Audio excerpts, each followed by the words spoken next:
Ամեն վայրկյան մեր սիրտը բաբախում է պարգևելով մեզ կյանք։ Սիրտը մեր կյանքի շարժիչն է, սակայն հաճախ դրա մասին հիշում ենք միայն խնդիրների առաջացման դեպքում։ Ամբողջ աշխարհում սեպտեմբերի 29-ը նշվում է որպես սրտի միջազգային օր։ Այսօրը բժշկական հանրությունը եւս մեկ անգամ հիշեցնում է սրտի առողջության պահպանումը սկսվում է կանխարգելումից։ Ես ուզում եի պարզ խորհուրդներ տալ այն պացիենտներին, այն մարդկանց, ոչ թե պացիենտներին, որոնք ընդհանրապես հետազոտված չեն, հենց այդ օրը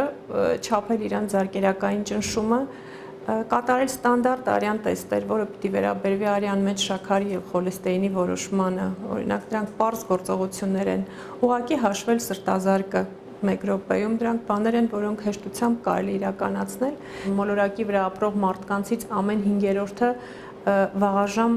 կորցնում է կյանքը հենց սիրտանոթային հիվանդությունների պատճառով։ Կարելի է կանխարգելել այդ կորուստները մեծ մասամբ դեպքերում։ Եթե կան փոքրիկ գանգատներ, անպայման դիմել սրտաբաններին, եւ որ ամենակարևորն է դիմել եւ հետազոտվել միջև գանգատների ի հայտ գալը։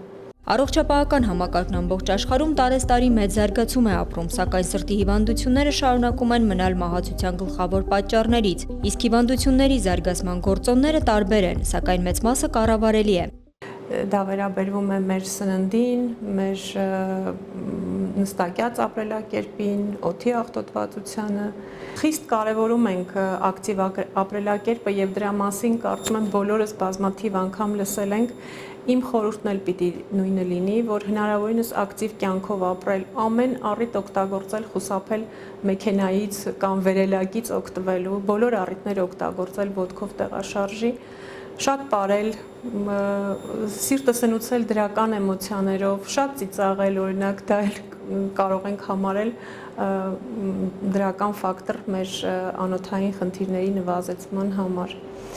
Սիրտը սնուցել այն սննդամթերքով, ինչ որ մեզ ավելի շատ բնությունն է տալիս, մոտ լինել բնությանը։ Բուժառուների Ծարայի Կանղալացյանն իր իսկ փորձով հորդորում է շուտ հետազոտվել եւ հրաժարվել վատ սովորություններից։ Ամենակարևորը ծխելաթարգելը։ Ես ծխել եմ շատ, ստենդավորվել եմ 2 տարի առաջ ու դրանից հետո վատ եմ զգացել։ Դիմել եմ Նոր Մարաշ բժշկական կենտրոնին, ունեցել եմ պրոբլեմներ, շանտավորման պրոբլեմ։ Վիրահատվել եմ մի 15 օր առաջ։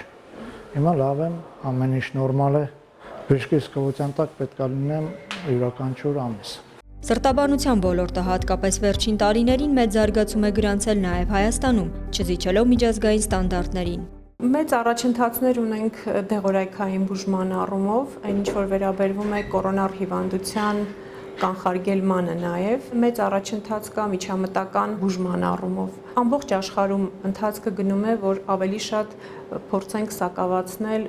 վիրաբուժական միջամտության թվերը եւ ավելի շատ ավելացնենք ներանոթային կատարվող գործողությունները։ Մասնագետը հորդորեց բուժառուներին լինել ուշադիր իրենց առողջության հանդեպ, քանի որ միայն նշանակված հաբը բավարար կարող է չլինել արդյունքի հասնելու համար։ Շատ կարևոր են պարբերաբար կատարվող պարզ հետազոտությունները, առողջ ապրելակերպը։ Նոր Մարաշ բժշկական կենտրոնը շատ կարևորում է սրտի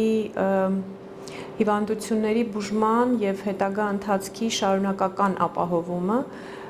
Ինչի է սա կարևոր, որտեղ սրտային պաթոլոգիաների մեծամասնությունը կրում է քրոնիկ բնույթ եւ մեկ այց ունենալով սրտաբանին եւ ցուցումներ կամ նշանակումներ ստանալը բավարար չէ եւ շատ կարևոր է շարունակական հետևելը մեր խնդիրներին, երբեմն ասում ենք, որ դա ամբողջ կյանքի համար է։ Ներկայումս մեր բազայում գրանցված են մոտ 237,000 պացիենտներ եւ մանկական եւ մեծահասակ բազայում եւ ուզում եմ նշել, որ ամենաերկար շարունակական հսկողությունը արդեն 30 տարվա ունենք պացիենտներ։ Սրտաբանը նշեց, որ Նոր Մարաշ բժշկական կենտրոնը եւս միանում է սրտի համաշխարհային օրվա շրջանակում իրականացվող իրազեկման արշավին, հանդիպում կազմակերպելով ոչ միայն իրենց բուժառուների, այլև առողջ քաղաքացիների համար, ովքեր իրազեկված լինելու ցանկություն ունեն։ Գայանե Գաբոյան, Հովանես Մկրտչյան, Armenpress։